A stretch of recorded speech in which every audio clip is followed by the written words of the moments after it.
Thank you all so much for being here for the first annual Cast It Forward event.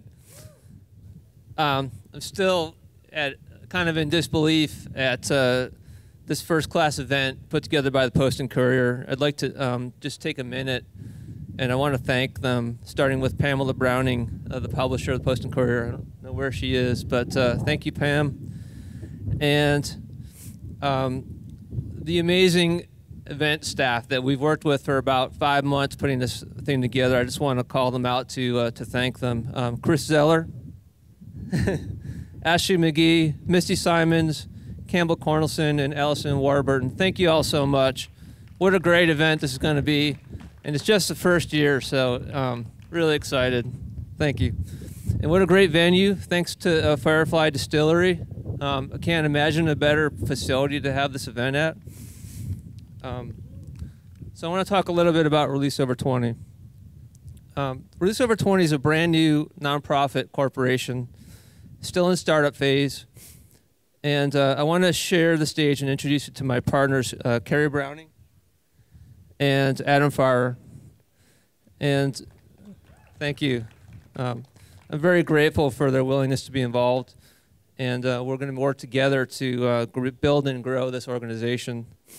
Our mission is to influence anglers to follow personal catch and creel limits more restrictive than the law allows by using rewards, positive reinforcement, and facts backed by scientific research.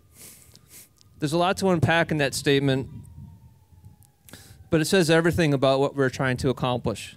At its core, we're in the business of changing mindsets of conservation and doing so with a carrot, not a stick. Release Over 20 started as a passion project a little under 2 years ago. It's since quickly grown into almost a household name among anglers all along the eastern seaboard from Texas to New York. It's likely that our reach is far beyond even what we know based on feedback we've received. Here's why it's become so popular. We anglers really care about our fishery, and we're worried about its future based on trends we see on the water. The pressure on our fisheries is increasing at an exponential rate. As each year we have more anglers armed with better knowledge and technologies to be successful. Combined with that, we have decreasing habitat and pollution caused by runoff, and as we continue to build near the water, state and federal regulations just aren't keeping pace. But at the same time, we don't really want to see more regulations either. Unfortunately, the desire to keep a limit is still very prevalent, but it's not sustainable. What we observe on the water is real.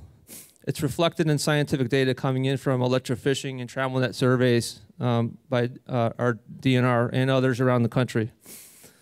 I have personally tagged and released a redfish and had it recaptured 4 times. That proves that catch and release works, but it also demonstrates the pressure our fishery is under. I often wonder how many fish that I catch without a tag was previously released and how many times. Release Over 20 is a way for all of us to make an impact today without waiting for a law to change. While there are many ways to regulate fisheries, following a chosen upper slot is a very simple and immediately effective way to make a difference. This way, overslot fish are free to spawn and repopulate for several years, and as a result, we have more trophy-sized fish to catch. Isn't that pretty awesome? Who doesn't love more trophy-sized fish? And if enough of us do it voluntarily, maybe we don't even need a law.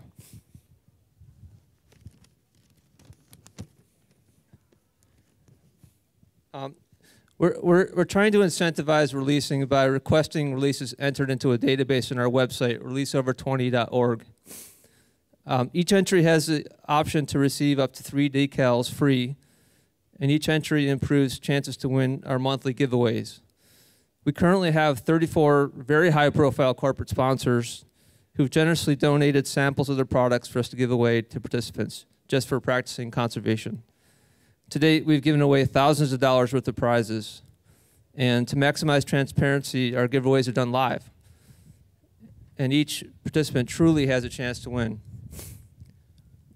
We're committed to be a positive presence on social media. We will continue to celebrate those who are making an effort to release their fish and plan to work with SCDNR and other like-minded professionals in the future to create content to educate about best practices. We're helping to educate the public about fisheries biology using facts based on scientific research to influence why we should be releasing big fish. A little story. A couple years ago, I had a great season of catching big flounder. I kept them all, and we had some delicious dinners at the Fladd family. They can acknowledge. I thought the population was healthier than ever based on my personal results. When I heard a few presentations by SCDNR, I was shocked to learn that the population has been on a 30-year steady decline. I also learned that every keeper-sized flounder is female, a fact I had no idea about. Should we be surprised the numbers are on decline when we are removing all the females? These facts significantly changed my opinion on keeping flounder, and I started releasing over 20 for flounder as a result. In fact, I release almost all my flounder now. And it turns out most bigger fish are female. A few facts about speckled trout. It's very rare to have a male trout over 20 inches. If you catch one and it croaks, it's a very old fish. Therefore, a 20-inch trout is likely female, approximately 4 years old, and quite rare. How rare? If you start at year 0 with 1,000 trout, only 8 will remain after 4 years. Another interesting fact, egg production by trout increases exponentially with length. A 20-inch female trout spawns approximately 20 million eggs a season, and wouldn't we want to propagate those survivor genes to future generations? And a little fact about sheepshead, like most of us as they age, they stop growing longer, they just get fatter. And did you know that an 18-inch sheepshead is about 5 years old, but a 20-inch sheepshead is about 10 years old? That's a fact I had no idea about either. Since April 2020 and through yesterday, we have documented releases through our database of 5,121 speckled trout, 108 flounder, and 47 sheepshead over 20 inches. Thank you. Thank you. Although flounder and sheepshead have not been included in our program for as long as trout, the releases per month are much lower. It's much more difficult to convince anglers to release high food value fish, although there are plenty of compelling reasons to do so. And to be clear, we're not asking anglers to release all their fish, but rather the big ones.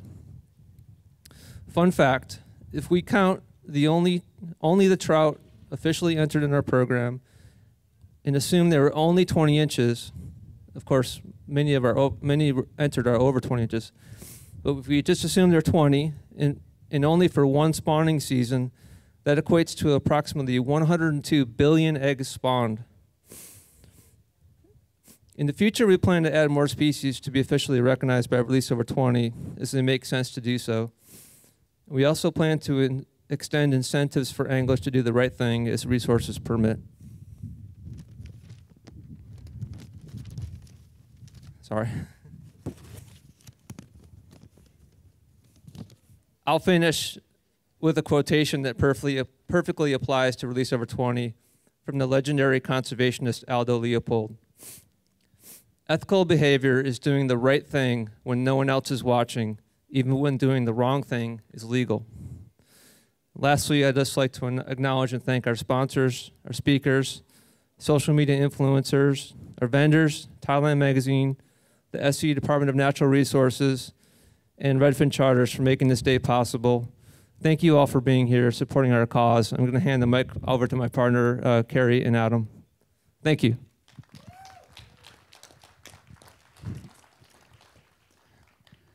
I'm not a technical guy at all. These two guys are extremely technical. I'm not a technical guy at all, but David, thank you for inviting me on. Kevin Jackson, this last spring in April, we were sitting on my porch. My daughter was there, and we were having hamburgers with MJ and some folks, and we were talking about release over 20, and when I didn't know David Fladd, I think Kevin had met him a couple of times maybe, but we were saying, what can we do to help him? I know he's running this thing on a shoestring, so how can we help him? And we thought, well, maybe we could do an auction out at our little cabin in Allendale. And my daughter was like, Dad, you do YouTube. She said, you know some YouTubers. And I was like, yeah. And she goes, you need to get a bunch of influencers there to where, or get influencers to spread the word about this. Well, it's gone from having 50 to 100 people out at our cabin to this right here, and I'm blown away. I really am blown away. Post and Courier's done a great job. Thank you to so many of these vendors that have been out here, or they're out here now, and to all you folks that are coming. I just want to say thanks so much. Our first meeting, we met, 3 months ago or something like that at the Post and Courier, and I'm sitting there with the tablet, and I'm looking around, and everybody's got, and when I say tablet, I mean notebook that you write in, right? Because like I say, I'm not a technical guy. And I look up at David, and he's smirking, and I'm like, what? And he was laughing, he goes, is that a carpenter's pencil? And I look down at my hand, I'm like, well, yeah, that's what I had in my truck. So anyway, I just want to thank all of you guys, every one of you. I'm just blown away, like I say. Adam, do you want to say anything? Adam's also on my boat all the time, and we, that 20-inch, I was carving those big girls up. I didn't know any better. And Adam was telling me, have you heard about release over 20? And was telling me here's the only technical thing I can tell you, and David's already said it, but a 20-inch trout will lay at least 20 million eggs a year. And after that, I just couldn't carve them up anymore. And so it's just, this thing's just, I'm so proud to be part of this team. Thank you all.